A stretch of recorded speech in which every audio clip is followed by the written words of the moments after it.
5 years of complete standoff, diplomatically, politically, and militarily, was not, proving to be of any use because it was a stalemate. And the stalemate doesn't help anybody, neither China nor India.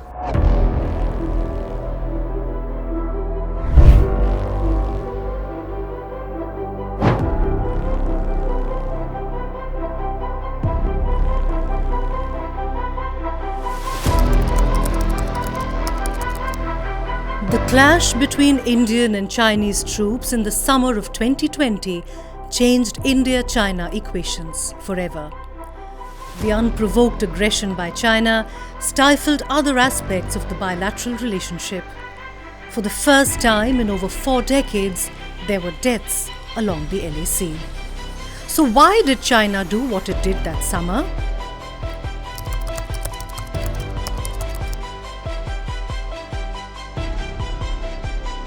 You mentioned, I recall in one of your chats from Kazan, that you know the reason why they did all this 4 or 5 years ago, you know? Yes. Why? What did they do? Well, this is again speculation, and this is, everybody has a different analysis.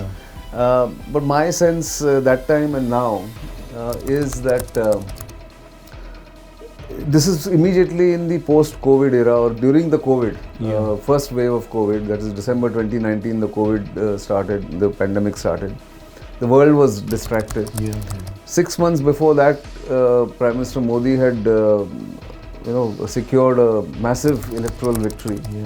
And the Chinese see India as the only rival or competitor for their hegemony or their plans for hegemony in Asia at least, if nothing else. And then India also, in their eyes, gave them the reason to try and put India off balance, because India signed 3 foundational agreements with the United States, which had a military implication. And they look at Quad as Asian NATO, from saying it was a foam on the sea to now to seeing it as a threat. All that combined, I think Xi Jinping and PLA perhaps thought that India was distracted. The world was distracted, and therefore this is one way of trying to settle the boundary according to their own perception.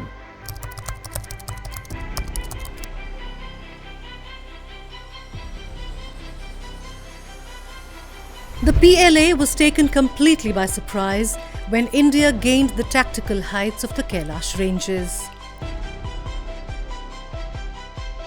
It was the biggest military build-up along the LAC, and StratNews Global was the first to get the commander to speak about that operation done in August 2020. General Savneet Singh says it was the largest build-up along the line of actual control, and India moved tanks to those frosty heights. We had kept our armor in the shadow in close vicinity for a contingency. And we could see large amount of PLA armor and guns being mobilized in the area, but our response, our armor did go, but was always in the shadow. It had never gone on top initially, I would say. But in response, as their armor came up, then on. So their armor coming up was in response to our occupying those heights? Yes. They had initially, there was on 1st August, their initial patrols came in close vicinity of our troops, and you could say that they started showing this kind of banners and saying that you please go back. And once our troops gave a very stern warning, they went back, and then you can say that they started bringing their armor behind. They brought them here. They brought them. Gradually they crept up their armor, and meanwhile concurrently there were talks going on both the sides. This kind of build-up is probably the largest build-up that has ever happened on the line of actual control. Outsmarted, the Chinese were forced into a disengagement begrudgingly. As military and diplomatic talks continued, there was another round of disengagement at 2 other friction points, Gogra and Hot Springs. That was in September 2022. There was a long gap, and though the talks continued, so did the stalemate. India wanted complete disengagement along the LAC, and China did not want that. So what really changed things, leading to an agreement and a meeting between Prime Minister Modi and Xi Jinping on the sidelines of the BRICS summit in Kazan? Till 2023, we were saying that okay, some disengagement has taken place on the border. September 2022 was the last disengagement at Gogra and Hot Springs, which is one of those friction points which were created by China in the summer of 2020. But for India, the important thing was to gain access to, there are patrol points up to which Indian troops used to go until 2020, and they were denied this access because the Chinese had now plonked themselves or would come to a place called Y Junction in the Depsang Plains and not allow the Indian troops to go there. Of course, it worked conversely also, because the Chinese used to come to a village called Burtse, which again, because India was blocking them, they couldn't come. So it was again a stalemate there.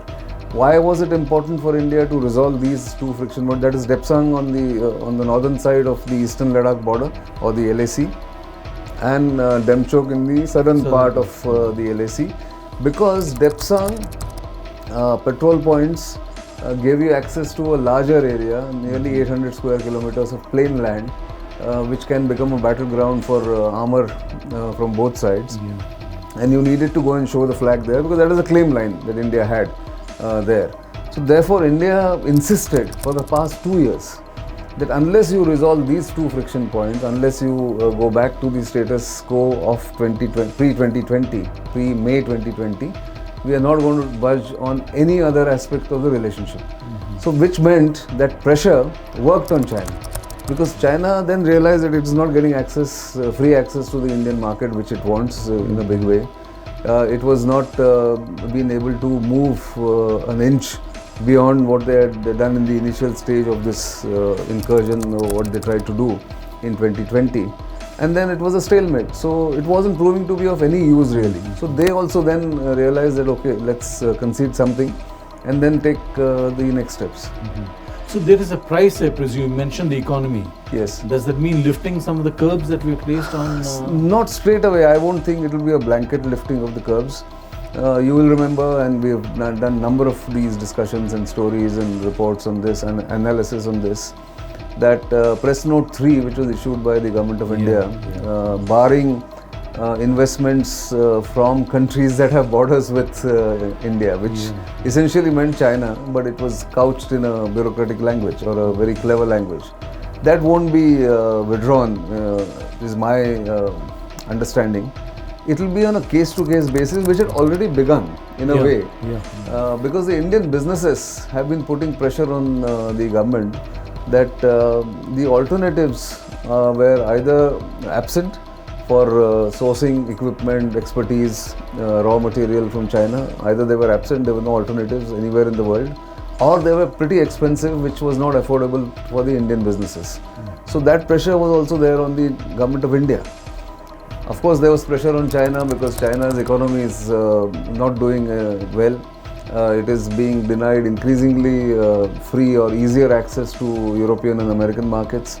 So it needs the Indian markets also to be accessible, or at least sell their products and wares. So it worked both ways. 5 years is a long time to be completely cut off from each other. No visas, no political dialogue, no diplomatic dialogue, of course, was on, military dialogue was on at a lower level.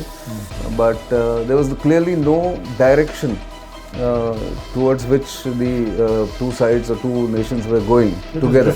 It was drifting, and I don't think the drift was in anybody's interest, neither India nor China, and therefore this development that we have seen.